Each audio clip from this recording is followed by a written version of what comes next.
Wildlife Wednesday. I'm Chesney and this is Lucy, and the weather didn't cooperate with us today, so we are enjoying some wildlife indoors today.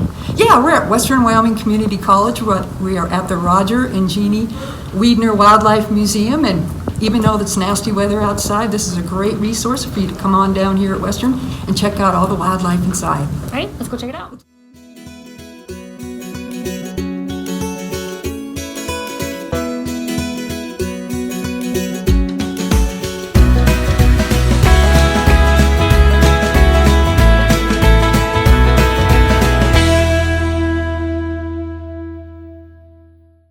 So there are a lot of animals in here that are from other countries, which obviously we don't have here in Wyoming, but they're still really cool to look at.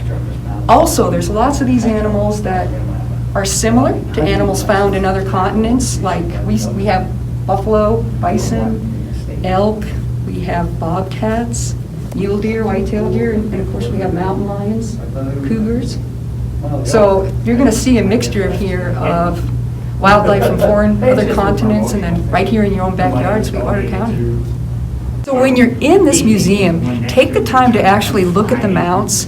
For instance, we have 3 wild cats in here. We have the bobcat, mountain lion, and the lynx. These are all found in Wyoming. So if you have kids or students and you bring them down here, pay attention to their feet.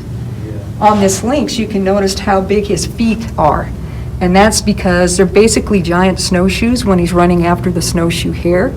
In Wyoming, this cat is an endangered species, primarily because he only eats one thing, and that's the snowshoe hare. As you move over to the top of the cats here, the cougar or the mountain lion, this is a huge male. And if you look at their legs, their rear legs are longer than their front legs, and that allows them to jump up onto the rocks. And their tail, that huge tail, is used for balance. The other cat we have over here to the right is the bobcat. Now bobcats, look at their feet, and you can compare the feet on that bobcat to what you saw earlier on the lynx. This animal eats a wide variety of meat as well as plants and insects. So their feet don't need to be as big as the lynx because they're not chasing snowshoe hare in the snow.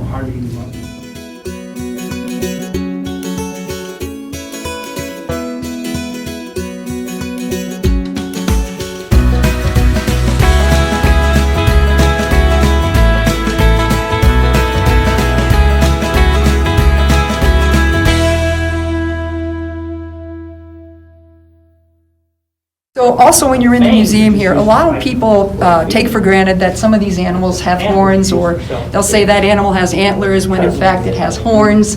Interesting thing about these animals up here, you have the ones in the middle which have horns. Now horns are made of keratin, like what is your fingernails, and those horns grow throughout the length of that animal's life until it passes away. And you can actually tell the age of these horned animals by counting the deep rings on their horns.